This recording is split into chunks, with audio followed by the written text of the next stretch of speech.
The purpose of this exercise is to help you appreciate the value of a specific benefit statement and how creating a more tailored approach to individual prospects will significantly enhance your ability to successfully schedule more appointments or close more business over the phone. This is often a twist in thinking for most people who have never approached telephone appointment calls in this manner. When your objective during a phone call is to schedule an appointment, you would use an SBS to capture the interest of the prospect so that they would agree to meet with you.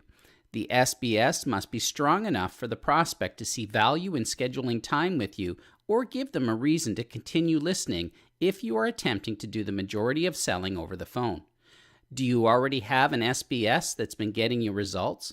Please create a specific benefit statement that you could use in your sales role using one of the scenarios that you just completed.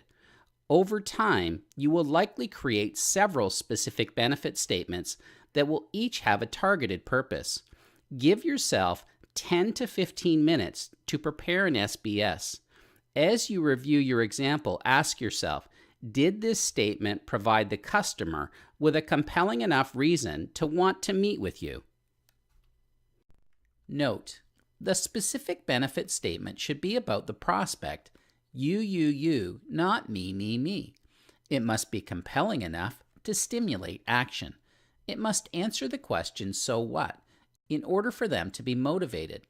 After you create a specific benefit statement, you need to determine if it will stand up to the so what test.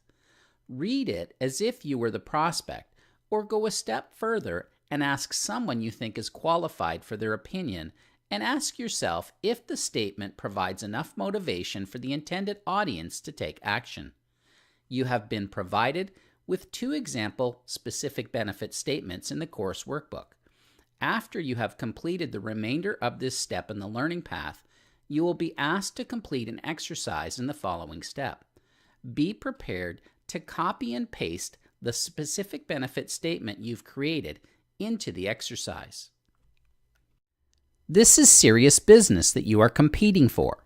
The most valuable commodity that a business person has is time. A telemarketer sells by way of a lengthy and detailed conversation over the phone. For those of us that require a face-to-face meeting as part of the sales process, our objective in making a phone call is pure and simple: schedule an appointment. In a pleasant and business-like manner, you must maintain control of the conversation at all times. It is imperative that you are crystal clear on your purpose for calling, what you are going to say, what information you are prepared to divulge, and what details are too important to share during this exchange. Keep the call brief and to the point. The only thing that you are selling is the appointment. Your goal is to get the prospect to see value in scheduling time with you. Know what you intend to say before you pick up the phone. Do not get caught up explaining anything in great detail or trying to do a presentation over the phone. This is not the time for an information dump. Give the person a reason to agree to a meeting with you. This reason to meet with you is commonly referred to as the specific benefit statement. The total time for this call should take between 30 seconds and 2 minutes. Once the call exceeds 2 minutes, every second diminishes the odds that you will be successful in scheduling an appointment. The more information that you divulge over the phone, the less of a need there is for the prospect to see you. You supply them with too little information to make an intelligent decision, but just enough ammunition to shut you down. Your responses and the tone must be bold and logical so they make sense to the prospect. They need to sound confident but not cocky. They should be reverent but command respect from the client. Take ownership and phrase them in a way that you're comfortable with. You must direct the conversation and ask for the appointment. You cannot wait and expect the prospect to suggest a convenient time to meet. That's your responsibility. Psychologically, it is important that you have a date and time in mind and make a suggestion regarding when it would be best to meet. If they suggest an alternate time, then you are moving in the right direction. Know what makes you different and special compared to every other person that calls. Separate yourself from the competition and other sales organizations that are bidding for the prospect's time.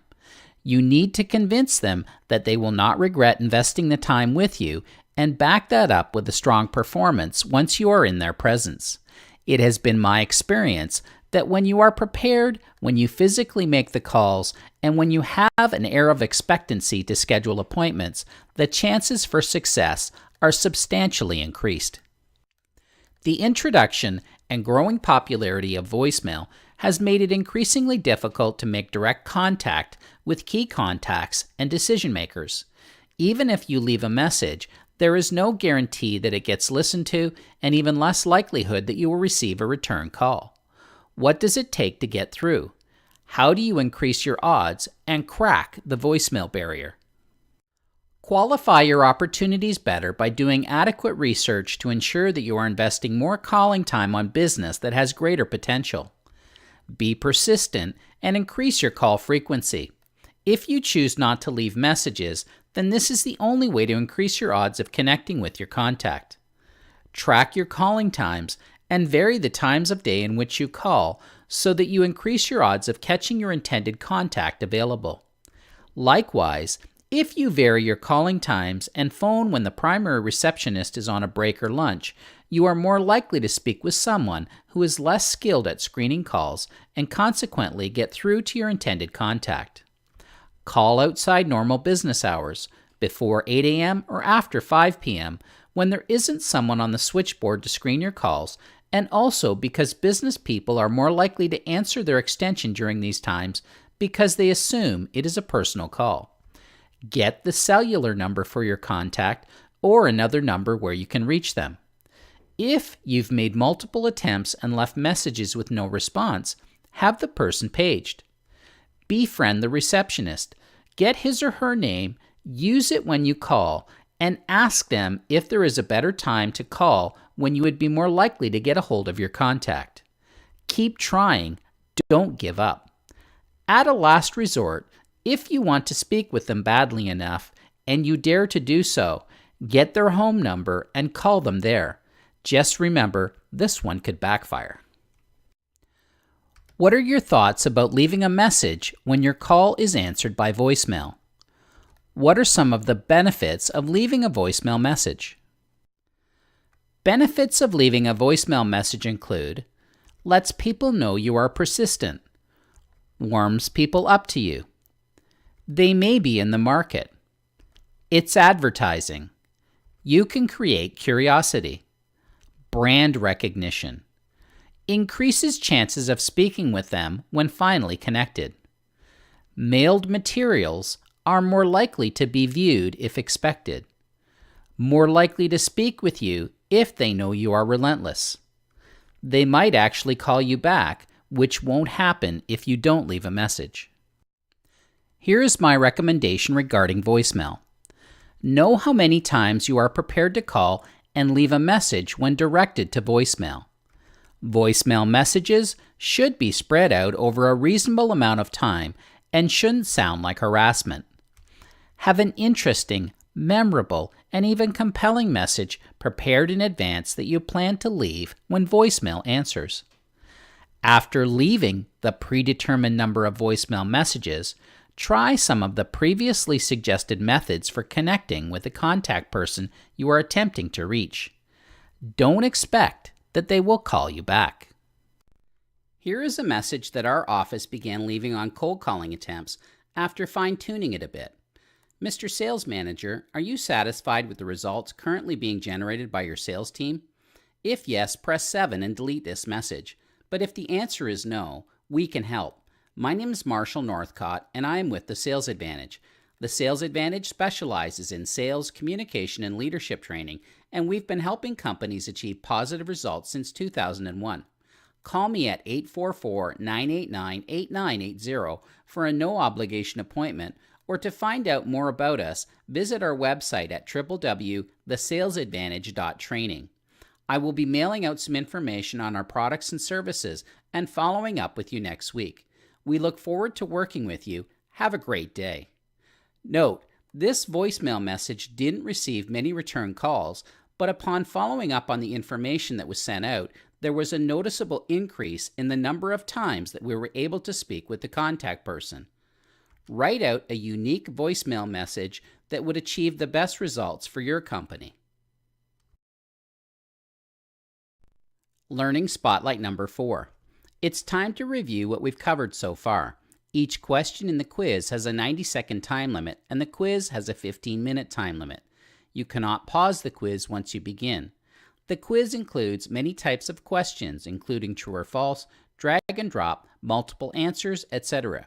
Read the questions carefully and make sure you understand what is being asked before submitting your response. Many of the questions or variations of them will be included in the final exam. You will be graded, and the passing grade for the quiz is 70%. You will have 3 chances to attain a passing grade. If you fail to attain a passing grade after 3 attempts, you will be locked out of the course. You will have an opportunity to review the quiz responses upon successful completion.